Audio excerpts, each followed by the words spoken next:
Uh, okay, we're live. Okay, great. Hey guys, I'm Josh with Argo Stockworks. Hey guys, I'm Jeremy Majors with Majors Academy Dog Training. This is going to be the most informal uh, uh, on air you probably will watch us do. So I don't know, guys. There's supposed to be a Q&A feature, and it's saying it's disabled. So this is what I want y'all to do, because we're going to be tracking our Facebook pages. Just go to our Facebook pages. Any questions you have, check out there and just ask the question there, and we'll be sure to answer it here. I know this is kind of like a back and forth thing, but it's gonna work, right? Yeah, until we get the Q&A thing going. Until we get the Q&A thing going, yep. But okay, Jeremy, what'd you do today? Oh, trained some dogs and brought in three dogs came in today, and so we did some introduction to regular training.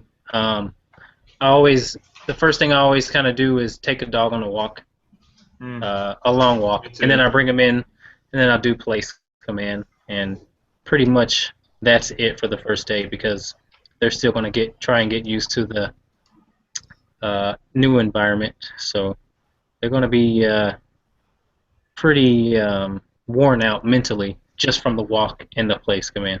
What about you, buddy? What'd you do? Today it's been pretty exciting for me today as far as the dog training aspect goes, because we've got a bunch of different dogs in with a lot of different issues, and we've got two dogs right now that are in because they're fighting each other, and so we've actually done this at Argos a couple of times where we bring packs in that are all it's kind of fighting within the household. We bring them here when we essentially rehab them and put them in a much better place, and then the transition back home. So those two guys haven't been here very long, so we're not quite at the part where we're like reintroducing them to other dogs yet.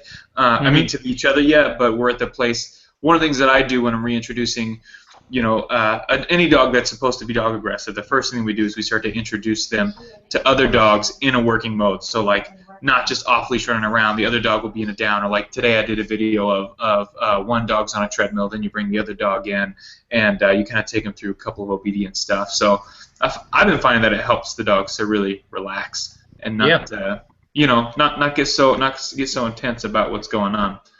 So, sure. Sure. but yeah, and then we got some anxiety cases and some other stuff happening. Um, but good time. It's fun. Yeah, absolutely. I've got a dog in now who very crate aggressive, and we took some video of it tonight, Alyssa and I, and I want to document though. I want to put it in video how he is when he first got here versus how he is when he gets ready to go, and how Hmm. we kind of get him to relax in the crate. Um, a lot of dogs that we deal with have come in with crate aggression issues, and we can talk about it for a minute. Crate Yeah. aggression, in my opinion, is a fight or flight thing. So most dogs that are crate aggressive, it comes from a place of fear, and they kind of it's kind of like being uh, trapped in an alleyway where you can't really walk away from the situation, and so the pressure forces you to do the only thing that you can do to release that pressure, which is to fight. So that's why a lot of Hmm. dogs, in my opinion, are crate aggressive. And once the dogs figure out that there's not a need to try and release that pressure, uh, or we're not going to hurt them, then they Hmm. tend to not want to act like that. So I actually have, and I think we've actually talked about this before, but I actually have a dog in right now that to me is probably one of the most challenging dogs that I've had yet. Mr. Bauer, yes. Yeah, Mr. Bauer. He is Mm-hmm. here for a previous board and train, and we got him. So essentially, this is kind of, it's like he has crate aggression, but I've been working with him for so long now that I kind of realized that it's not necessarily crate aggression as much as it is, I think, when he's cornered. And it's that same thing you're talking about, where it's that fight or flight. I think the part that's been hard to pinpoint is when he's growling when he starts to walk in the crate. Sometimes you approach the crate and he's growling, and the question is he growling because he's trying to show himself, I guess, bigger than you, or is he growling out of fear? And I think you're hitting the nail on the head, is that it's out of fear. So it's a really delicate process to try to figure out how to give him that trust, but also be sure we're also telling him that, like, you can't attack me, you can't Right. bite me, you can't try to go after me. But he's fun. If I'm gonna be, we start work with him right now. He's just acclimating in, but we start getting down to business again on Saturday with him. So I'll be posting that up on my Facebook. His journey once we actually start it. But right now he's just kind of settling in. But he's going to be a really exciting dog to work. There's a lot of new challenges for me that I haven't quite had yet as a dog trainer, and some new things I'll be kind of figuring out as I go. But like we always say, there's tons of information out there. There's tons of dog trainers. There's tons of methods. But our best teachers are the dogs. And I feel like I'm going to learn a lot with Mr. Bauer. Absolutely. Yeah. So once again, guys, because I know a couple of you watching already, I'm not quite sure how to make this Q&A. There's an app here where you guys can actually ask questions. It's like should be a little window to the right, but the program's telling me that it's disabled, and I don't think I can enable it. So we're just going to keep rolling with this, and if you guys have any questions, please hop on over to one of our Facebook pages. Jeremy, I know you'll check on yours. I'm going to keep up to date on mine. If there's a question pops up over there, we'll read it out and answer it here, so that we can make sure we're including y'all in this. But we're going to keep chatting about dogs. But we actually do have a question, Jeremy, and I'm thinking, do you have a way where you can work a dog right there in front of you? Is that easy? I know I can just go out to the garage. For me, the lighting will be kind of low, I think. But no, I just take. Yeah. I think if I can just turn around my computer, I think you guys will be able to see it. Well, listen. This is what I think would be cool. We have a question. We got an email question in from Ryan, and he was asking about, he's working one of his foster dogs with the out command, and this command is so incredibly important, especially if you got a dog that has a resource guard, or especially because the dog he's talking about, Ginger, is a pit bull who's got tons of energy, and those dogs, when they love to kind of go after that. And Jeremy, I was thinking if you wanted to demonstrate something like that, that'd be cool. Yeah. Sure. Let me set up here. So again, guys, yeah, you go ahead and set it, man. While he's setting up, so to me, one of the most important things with the out command, you can do so many different things to condition this. A lot of things that I think both Jeremy and I will do on several occasions is take the food bowl. As they're eating food, just food bowl away and say out. As you're every time they're eating, put the food bowl away, say out, and it gives them that release of the food. But a big way, and Jeremy, I assume this is how you're going to demonstrate it, but it's just using the toy.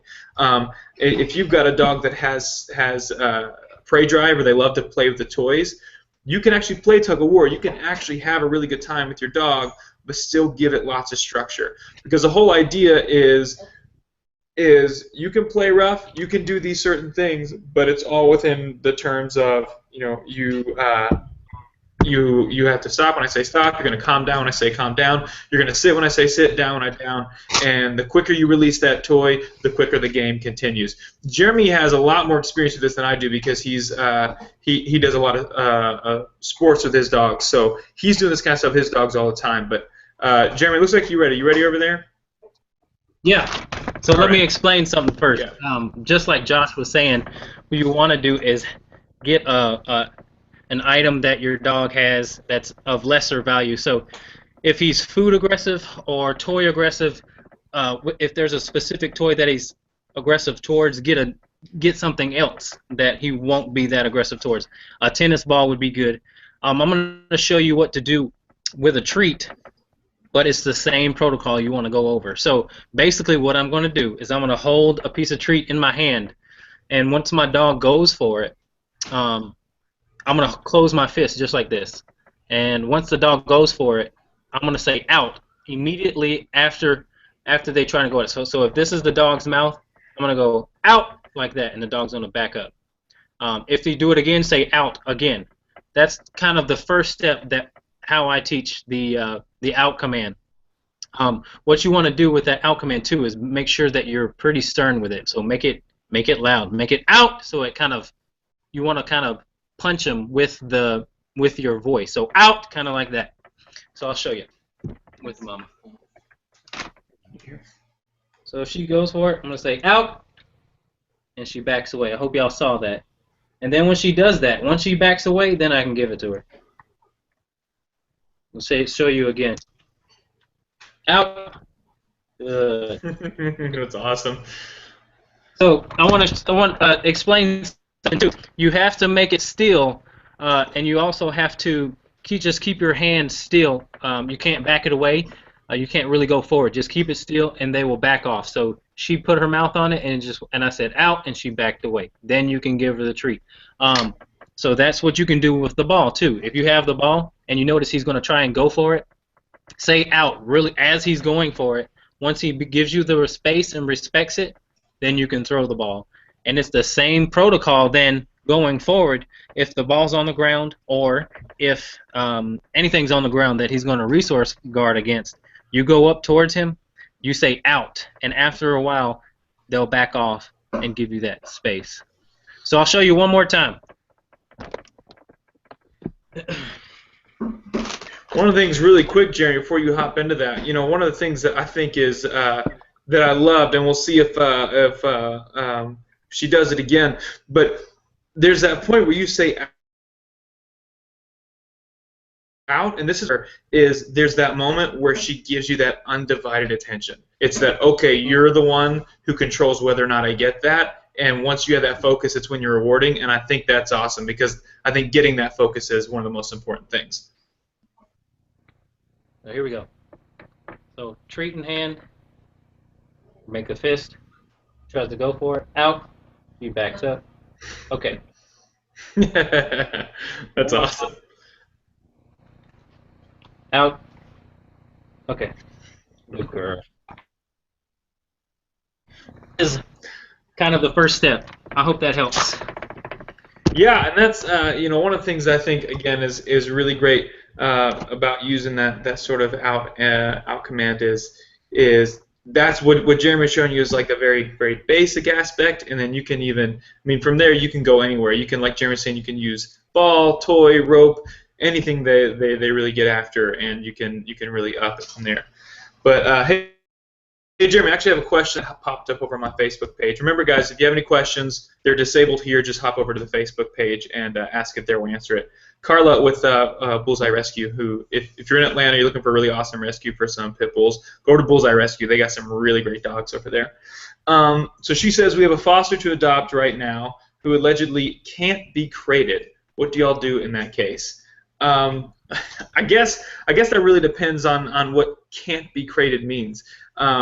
Because and Carly, if you're seeing it, go back and reiterate. Because to me, I guess my biggest question with can't be crated, does that mean that the dog barks a lot? Is the dog really destructive? Does the dog, I don't know, scream and cry? There's a lot of different aspects I think that can go that can mess up that crate training.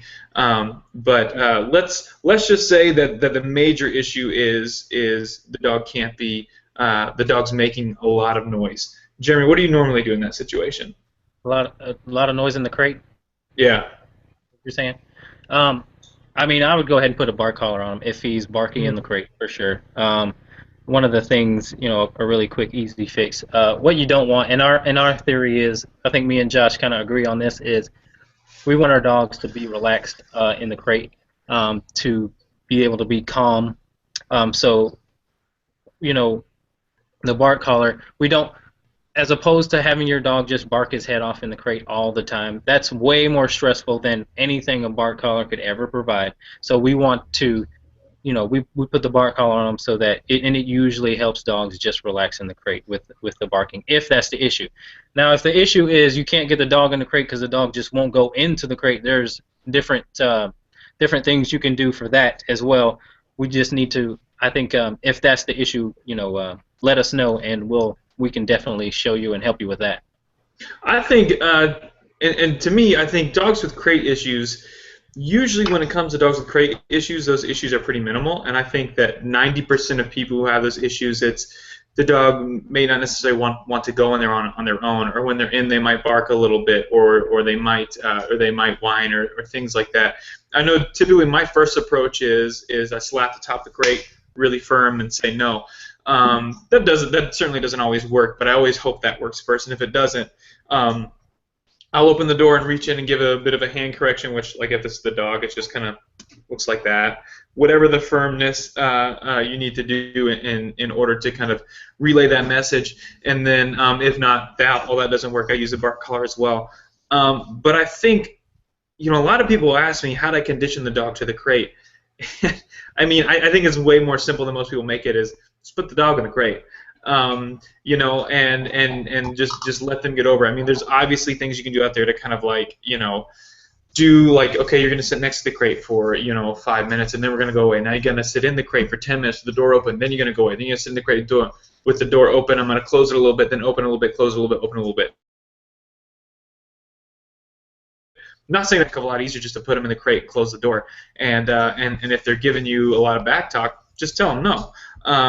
And of course, there's certainly cases out there where it's like, yeah, it's not really that easy. We've done all of those things because I have obviously experienced that as well. And that's when we really start to utilize tools like the bark collar. And a big thing about the bark collar is you don't want to put a bark collar on and then just crank it all the way up and expect them to stop. Because to me, my expectation with a bark collar is never that, oh, the dog's going to completely stop barking. To me, my expectation with the bark collar is that it's going to greatly decrease the amount of barking that we're getting, or the amount of noise and sound that we're getting from the crate, and then we'll slowly, as time goes and they're in the crate more and more, they get more and more used to it. You don't really need that issue anymore. Mm-hmm. Oh, but here's what Carly came back. She says he crate busts and will go in. Okay, so he crate busts and he'll go in as long as the door is open, but freaks if the door is closed. Yeah, that sounds. That actually kind of sounds like catfish with the crate door opening. And this is, by the way, so just so you guys know, again with Bullseye, we have a dog, Catfish, who's an Argos trained dog who's freaking incredible, and he doesn't have anywhere to go. So he's here with me right now, but we're just looking for a foster home or somewhere to adopt him. If you're interested in looking for a really awesome pit bull to at least foster or maybe adopt, go check out Bullseye Rescue and ask him about Catfish, because he's personally trained by us and he's awesome. Anyway, Jeremy, talk to me about crate busting. What's your protocol for that? I want to make sure I'm clear on that. But is she talking about, is the dog being aggressive after they close the door? Is that what, or is he just ramming his head against the door? I mean, what is it? What is crate busting? What does she mean by that? I would assume we're talking about a dog that's in there and wants to get out, so they're busting the door open, or something along those lines. Okay, great. Well, what I would do is what they call just conditioned relaxation within the crate. What I normally do when I bring dogs in that are antsy in the crate is I spend a lot of time with them while they're in the crate. So if I go for a walk, a long walk, or I give them really good exercise first, and then I'll go in the crate and I'll demand that they go down. So I'll put them in a down, with the door open, and then I'll close it. So you're just kind of conditioning him to relax while he's in the crate and do certain things. You can make him sit down and stay for a short amount of time first, and then you build up longer and longer and longer. But the whole key to that is you just want to associate the crate with a place where he can actually relax. One other big tip with dogs in the crate, if you want to keep them calm, is try not to talk to them while they're in the crate. You know, wait until they're coming. If you're walking into a place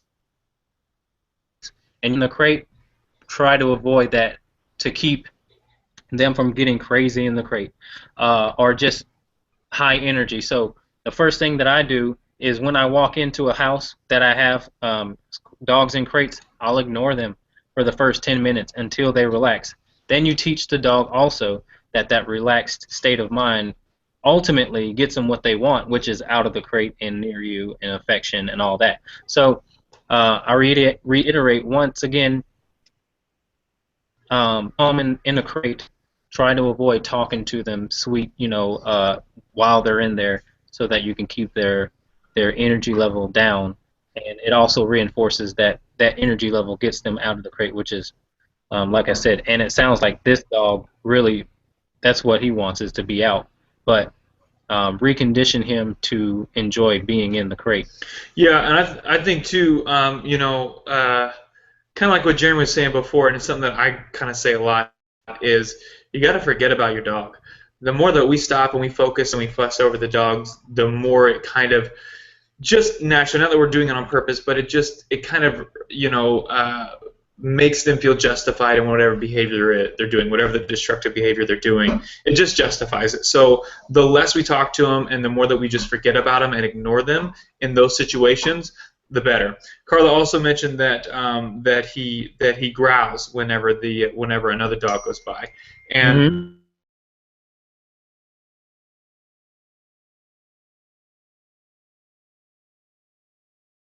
just crate busting.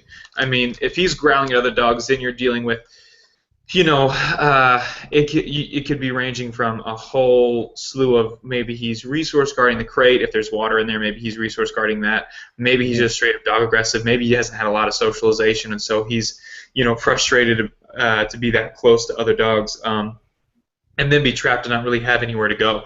But I would say that if he's uncomfortable with other dogs walking by in front of the crate, that growling, that's him saying, I don't really want you there.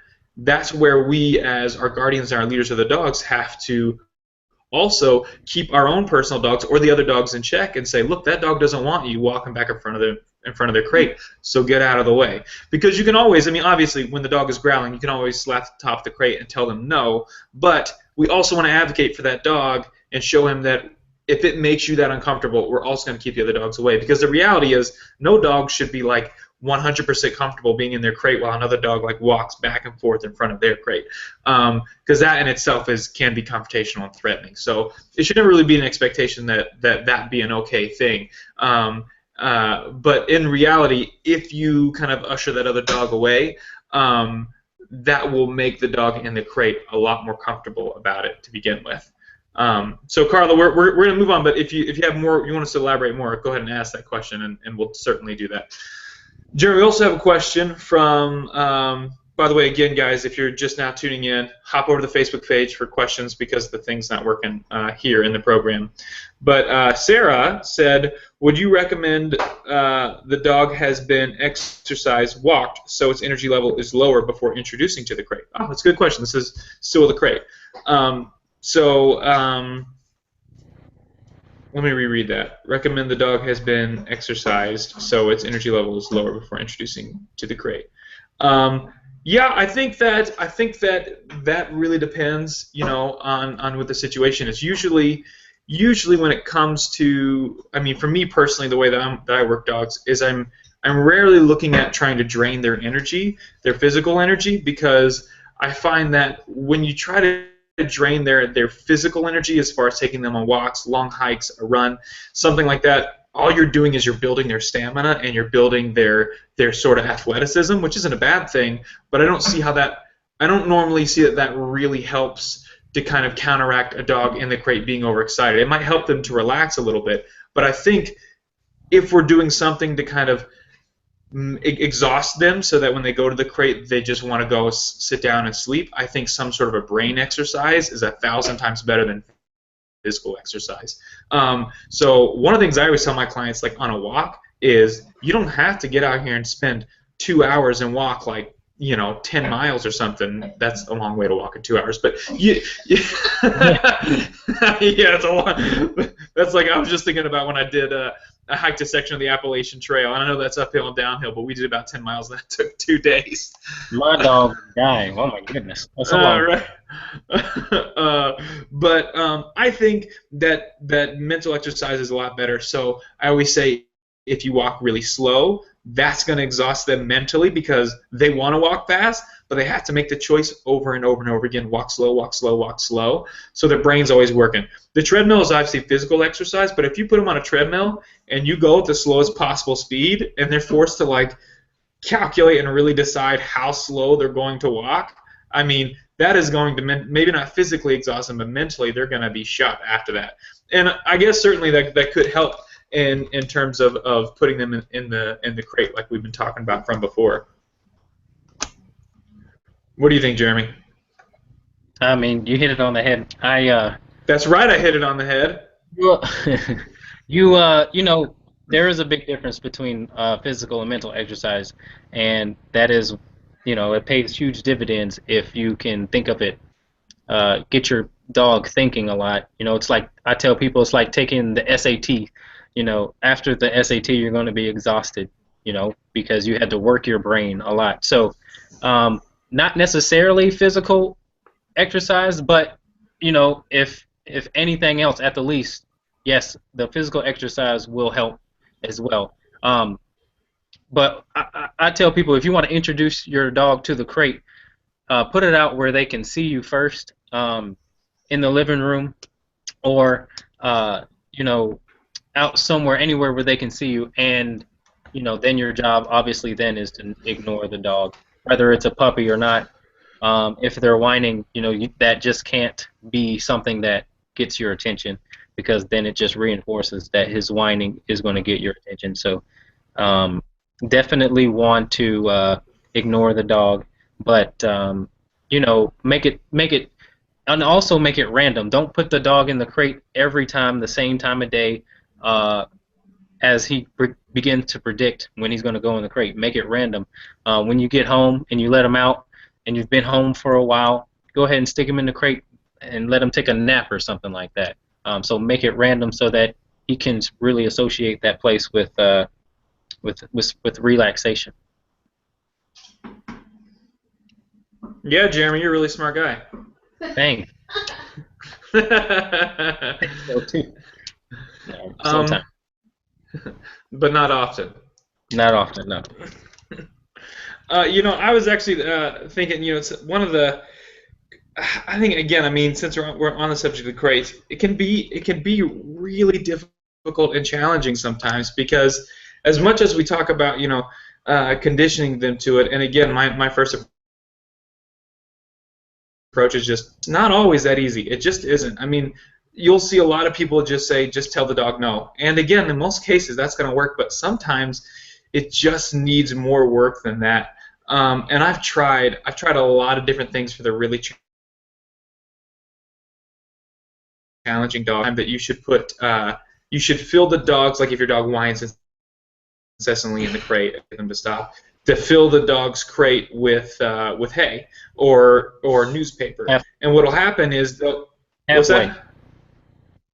Oh, halfway. Okay, so Jeremy knows this. Well, that's what I did. And you fill it halfway. What happens is the dog gets really interested and kind of intrigued by everything that's in the crate, and it kind of distracts them. Then they get comfortable, and then I guess the issue goes away. And maybe I'm paraphrasing and not nearly kind of going over this as well as it is. But I tried it, and that didn't work for me. But I think for some people it might.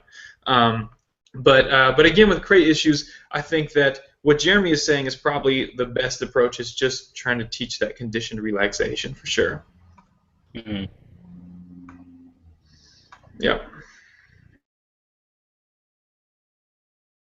Let me check. Yeah, I've had a lot of questions over on my end, Jeremy. Okay. But apparently you haven't had too many, so you're not winning this contest we're having. That's because the Packers game is on. Yeah, sorry, buddy. I know this happened in the Packers game, and you're having to miss that game. Well, there's a lot of people. The Green Bay folks are not going to be tuning in because the Green Bay Packers game, and I don't blame them. Oh, like Oh, oh, the Packers are on. We gotta go watch the Packers. hopefully. What the hell? I don't have any uh, questions. Josh, where did the questions come in? they've been coming in on my Facebook page. Yeah, but where? Like, do they post on your wall? Yeah, they're commenting on the link. Oh, oh, I can't help it that I'm more popular than you, Jeremy. stop it. So tell me, Joe, we were talking about this earlier. I don't know what my answer to this is, but you tell me yours because you didn't tell Well, me you didn't quite. What do you think when it comes to training dogs? What do you think is the most challenging thing for you to kind of help a dog pass? oh, um, well, here's the thing. Here's the thing that's the most challenging with those. When it comes to dogs that are human aggressive, um, I always find that there's a fine line between fear and pretentiousness or brattiness. There's a lot of dogs that come in. For instance, there's a dog on my Facebook page. If you scroll down enough, her name is Rose. She came in very crate aggressive, very human aggressive because she was feral for the first year of her life. So she didn't have any human contact. And after we worked out the fear of me, like she actually began to become really comfortable with me, then she started to be really, really pushy. So the pushiness and the fearfulness is really hard to recognize sometimes in certain dogs. You just have to have enough time to be able to recognize it, but you want to make sure you know which one you're dealing with because the training approach is different for both sides of the spectrum. When you're dealing with brattiness, you can be more um, you can be a little bit more assertive. When you're dealing with fearfulness, you got to be a little more accommodating. Uh, but you still got to enforce the rules because if I didn't enforce the rules with the dog that I'm talking about, Rose, she would have walked all over me. So there's just that fine line, and I think that is one of the most difficult things to recognize, especially even dog trainers have a hard time figuring out which approach to take based on how they're reading the dog because some dog trainers only have one solution for every dog, no matter the temperament, and it's just every dog is different because every dog has a different experience, so they have a different level of fear, and they have a different level of brattiness too. How much they have gotten away with in the past versus how many times they've been backed into a corner or been put in a high pressure situation. Um, one of the biggest things that we do as humans uh, is that leash reactivity when dogs are being put in situations when they're on leash and humans just walk up to them assuming they're friendly, which in fact sometimes they're not, or they have been made not friendly by that type of pressure. And so anyway, uh, like I said, the fear and the brattiness is definitely one of the most challenging things because every dog is different. I hope that answered the question because that was long. Yeah, I mean, I'm definitely in the same boat as you, and this is kind of what I had said earlier is that when it comes to dogs that are dealing with some pretty high anxiety and fear and fearfulness, it's always a bigger challenge. And one of the things that I always kind of communicate to my clients is this is never meant to be chauvinistic, but it's when you have male and female people that are dealing with dogs, there's a certain amount of sensitivity and energy that each brings to the situation. Obviously, for all of you females, you're able to give birth, so your ability to nurture it far surpasses our ability to do anything like that. And we as males, because we don't have that, I think that in most cases, it's easier for us to kind of fall into the category of discipline and correction, and you do this, you do that, and you just do it because I told you to. Whereas I think women have a lot easier time sort of sympathizing and not really making excuses for bad behavior, but but when bad behavior happens, to kind of see, to take, to sympathize. And I think that where the challenge is in terms of both male and females, for us males, we really have to figure out how to turn in that nurture, but also, so we're not too heavy on the discipline, because then we can easily scare a dog. And that's why, again, I think most people say, well, my dog is scared of men. I mean, Jeremy, you may have heard this, and I think I might have heard it once. Oh, my dog is terrified of women. I mean, that almost like never exists because women are just so nurturing. But dogs are almost always scared of men if they're scared of any one gender, and it's because we don't quite have that nurture, and it's easy for us to do that. So we really have to work hard to make sure that we are to make sure that we're not too strong and heavy with our discipline, and we're still adding that nurture. And I think this is where we have a lot of struggles with. Where women really struggle a lot is you nurture too much. You kind of really dive into that world a little too much, and there's not enough of the discipline and the telling them what they should be doing, and being really strict about it. And so then dogs tend to walk over. I think women sometimes a lot easier than they do men, only because it's just a habit. So I think for each of us, male and female, it's about striking a balance, and we each have our own sort of challenges in that. It's not the same for both. So that is certainly very challenging. Yes, indeed. We should be tapping into our feminine side. Is that what you're saying, Josh? Yeah, Jeremy, maybe we should put on a wig and lipstick. And, hey, no. Guess what? I've got a pink phone. I've got a pink phone that I've been flaunting lately. Why do you have a pink phone? Because I thought it was red. When I ordered it online, it said red. But I apparently pushed the pink button, so it's pink. That's cute, Jeremy. So when dogs see the phone, yeah, it helps my dog training for sure. Mm-hmm. All right, we got another question. It says, what would you recommend for dogs that soil their crate? Yeah, that one is no fun at all when a dog is peeing in the crate. And I know firsthand, we had a dog in here. One of the other rescues I work with is Rain City Rescue, and they take the dogs that are down here in the south, and because we just have such an overpopulation, and so many dogs die every single day in the shelters.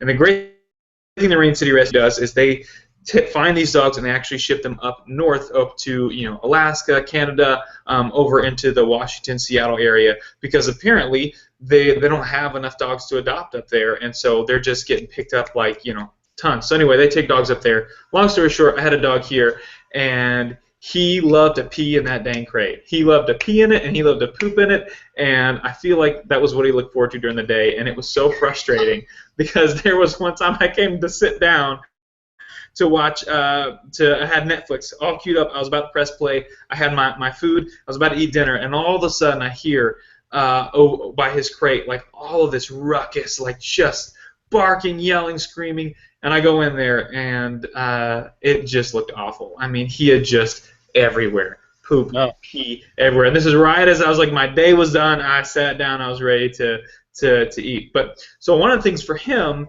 is you really have to, when it comes to the pee in the crate, is you really have to decide, is he doing that because he just doesn't know he's going to have the opportunity to do it, and maybe he doesn't get out enough? Or sometimes, because that's what his issue was, is he just didn't know, because he came from where he was crated for long hours, so he just didn't think he was going to have the opportunity. And all it took was a couple of days of consistent, man, every 2 hours, I'm going to take you out. I'm going to give you that opportunity every 2 hours, and just trying to catch him before he did it. Once he realized that, he stopped doing it in the crate. Sometimes, though, this is where a lot of people go wrong, is maybe they feel a little bit bad about the crate, and they think it's a little small, and they want the dog to be able to stretch out like they might do, in the bed or on the couch or something. So what they do is they get an oversized crate. And the problem is now you've got two defined spaces. You've got my corners over here to sleep, and then this other corner over here is where I do my business. And half the people, when you have dogs, and very few people are gonna be able to tell me that it doesn't work this way. But if you've got a dog in the house that's still peeing in the house, where do they pee? The place that you don't spend any time. The place in the dining room, if you're not in the dining room very much. In the hallway, in the guest bedroom you never go. In the in the bathroom.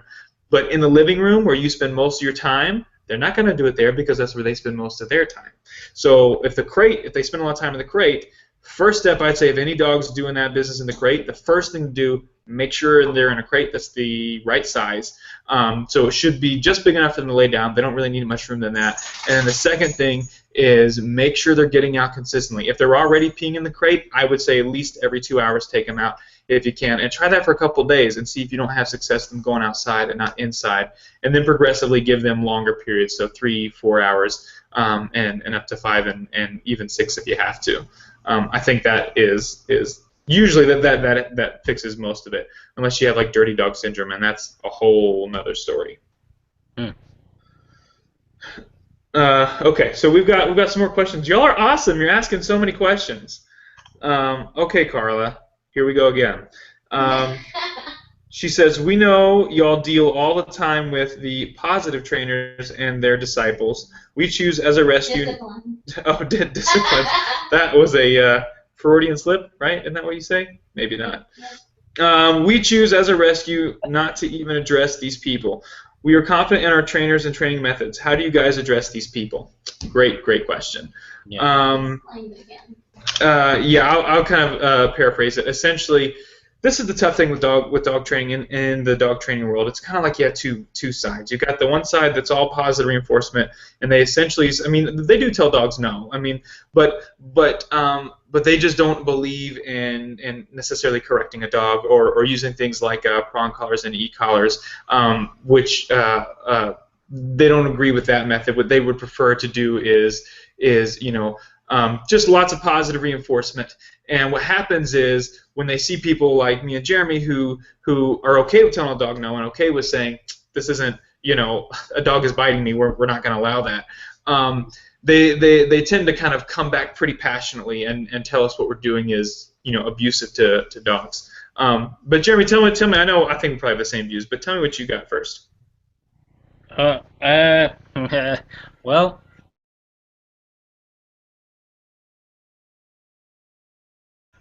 The people who claim to be positive trainers, I always ask them the same question. I always say, can you produce something in similar circumstances or in a similar situation, like a dog reactive dog or a human aggressive dog, and you get the same results that we get, then I will certainly start listening. The problem is we can show them what we do, and we're very open and honest on how we use it, and then we even teach it. So, when people do that, when people come at me with that negativity, we've always been taught to, one, ignore it, but do not indulge in whatever they're trying to say, because it'll just bring you down. Like for me, I do try my best to avoid it. I want to help, but sometimes in those situations it doesn't work. So it's pretty sad. Yeah, it's really tough, and it certainly takes dealing with just people in general coming at you really hard and firmly disagreeing with you, and then with your doing. It definitely takes a little bit of thick skin. I mean, training dogs in the way that both Jeremy and I have. I mean, I've had people come at me and say that, I'm next to Hitler, I'm a Neanderthal, I'm a perfect psycho because I'm a nice, likable guy, but little those people know they're going to turn their back, and I'm going to, I don't know, do something awful to their dog. And at first it seems like hilarious, those are such crazy things to say, but when people keep coming at you and coming at you and coming at you with that same sort of negativity, it can certainly get to you. And then you wonder, how do you respond at all? And my response to those people is to always let the dog do the talking, and always let the work do the talking. That's one of the reasons why Jeremy and I are so adamant about putting out so much information for you guys and putting out so many videos and working videos of us doing this stuff and trying to be as transparent as we can, because the reality is we're not hiding anything. We're not trying to say we're doing something behind closed doors and then we're going to show you this perfect button-up picture. We're going to show you exactly how we do it. And when you get these people who are confronting you that way, the reality is they don't want to see that, because when they see those videos, it doesn't match up with what they're thinking inside. And when you get in front of somebody like that, no matter what you say, no matter how positive you try to be, no matter how much you try to keep your head up about it, they're going to use that to fuel their fire and just twist it around and make it, kind of work with their argument against you. So the best thing to do is just ignore them completely. Ignore them. I think, especially for you rescues, you might be at an adoption event and you got a dog sitting there up for adoption, it's got a prong collar on, and somebody comes up and then they start accusing you of things and start just getting in your face about it. There's only a certain amount of ignoring that you can do, and I think if anything, gosh, you can send them to my page or Jeremy's page and say, I'm not an expert. I'm not an expert trainer. I just know that what I do works. Go watch these guys. They're going to explain it to you. You can do that, or you can just try to explain it to the best of your abilities and say, this is what we do and this is how we work it. But it's not. That kind of negativity you just can't feed into it, because the more that you kind of go back to them and the more that you try to respond to them in that way, it's going to hurt you in the long run. Mm-hmm. Oh, I'm sorry. Courtney's sitting here hearing listening, and she's saying, use my analogy. I have an analogy that I always use when we're talking about in terms of the different sides, if you want to call it that. But for me, at one point in time, I mentored under another trainer who he was trying to explain to me the use of positive reinforcement in food and treats and what that means to the dog and how to work with them. And what she had said what he had said was that let's say you show up, it's your first day on a job, at a new job, and your boss pays you on your first day $500. Will you go back for the second day? Well, of course I will. And let's say the second day they only pay you $200. Would you go back for a third day?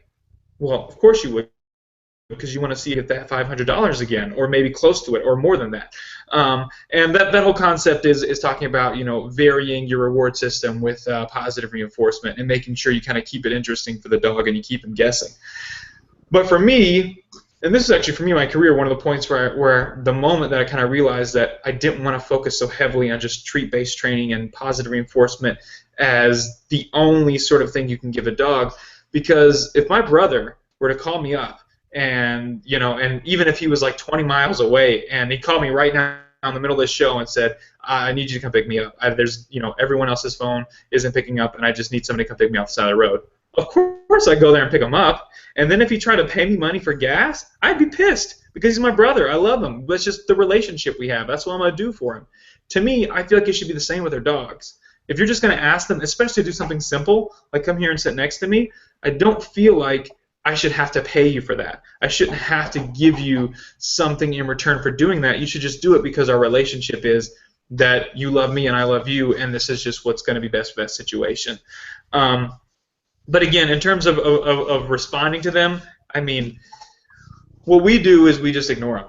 We ignore them as best we can, and we don't feed into it because there's no telling them to do.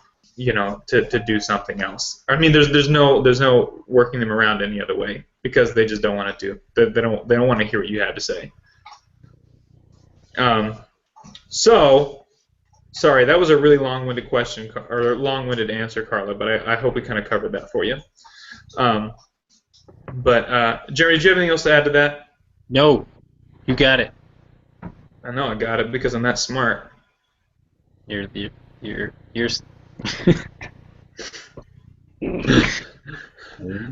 Don't laugh at me. Okay, Carla came back. Yay, Carla. Let's see. Hang on. No, it was probably that mean. Oh, Courtney is commenting. She says, Carla, ready? This is awesome. You guys are awesome. And the haters and those that don't believe in you can pound it. Yes, they can. We do not.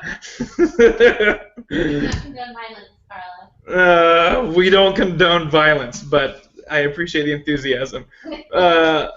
She says we do not address it, and when their dogs jump ours on a walk, we have won. Yes, you're right. When their dogs do jump ours on a walk, we have won. It's tough. I try not to. I try as best I can to not let it be some sort of a war, although they really make it seem like it's a war. I mean, what is that, Jeremy? Didn't I just post an e-collar video the other day where people were coming at me really bad? What was that? Yes, you did. It was that e-collar. The pit bull. Yeah. No, it wasn't ginger. It was raspberry. It was raspberry. Oh, raspberry. Oh, yeah, raspberry. Yeah, that video was about basically we're almost running out of time, so I'll wrap this part up really quick. It's basically she was a dog who had anxiety, and the real thing was we've got to interrupt that focus. What's happening is she's focused on the anxiety, and the focus is so intense that she's not even looking to us for guidance. So we've got to interrupt that focus. And so we're using a correction level on the e-collar. And it's just a tap, and it's to interrupt the focus and bring her back. But, that's one of those things where people saw that, and the people of that camp, what really upset them about it is they didn't like that a dog that was anxious had an e-collar on it and was being corrected for buying into that anxiety. But to me, that's where the difference is I don't think that I don't see it as I'm correcting her and saying, no, don't be anxious. What I'm saying is I'm interrupting that behavior. It's like a tap on the shoulder. It's like that person who's running. Like imagine if you felt like you were in danger and you're running as fast as you can the other way, but you look over your shoulder to see if that person is still following you, not knowing that you're about to like trip over something and fall flat on your face. You'd want somebody to interrupt you and stop you and say, whoa, wait a second, you're about to trip over something, you're about to run splat into a wall and maybe get a concussion. To me, that's what I'm doing. That moment that anxiety takes over and they're not paying attention to anything else but just zeroing in on that anxiety, we're interrupting that focus. And then once we have the focus back, then it's all the guidance. Come here, let me show you how to handle this. Let me show you that situation. But anyway, that's again another one of those areas where I really got people coming after me for it because they just didn't understand what was going on. And again, in this same kind of situation, they don't really want to understand it because I think it's based in they don't understand how we use the e-collars, and because they don't understand that, they fear it and they think what we're doing. They just assume what we're doing is bad, and so now they're just in a mission to just get rid of it altogether. And because they've already committed to that mission, they don't have an open mind to actually understand what we're doing. And once you have something like that, you can't convince them otherwise. They've got to do that on their own. So that's all we can do for that. Oh yeah, Courtney's talking about haters gonna hate. She got me this up here on our wall. If you want to look, I don't know if you can see it. It's a what do you call that, Courtney? Cross stitch, embroidery something. Haters gonna hate. Yeah. Wow. Yeah, we all got to remind ourselves of that when we're dealing with people like that, because ain't nothing you're gonna do for them except just ignore them and not feed into it. Guys, that's our show. Jeremy's not going to say anything at the end. He's going to be awkward and just sit over there like a weirdo. I'm trying to get some glasses on. Guys, we're having a lot of fun with this hangout on air. You can add a bunch of here we go. Jeremy's got a mask on. Yeah, I'm going to show you. Let's do. I really wonder why people would ever use that. I assume it's just, this whole idea is hanging out, and we're using it in a very different way than most people, but... Children, guys, children. Oh, yeah, that's right. I didn't think about kids. I'm sorry, I'm not a parent, so I don't ever think about that. But apparently you do. Jeremy, you look really good as a dog. This is going to help your dog training ability that much more. Shut up. All right, guys, that's our show. If we didn't get a chance to answer some of your questions, we'll catch you around the next time. 2 Thursdays from now, we're going to do the same exact thing, 9 p.m. Eastern Standard Time, 8 p.m. Central Time, and hopefully we'll see you guys all out again. Thank you so much for those of you that watched and for doing. We're always here for you guys. Any issues you have, this is video, so what's even better about this versus it being a live video is any question you have, we can get up and we can demonstrate that. And as we kind of experiment that, we're going to do more and more of demonstrating certain things for you, like we did with the out. So it's going to be a good time. It's going to be a lot of fun. But you guys keep tuning in, and we'll keep hanging out on air with you. That was awkward. I'm suffering. All right, guys. See you later.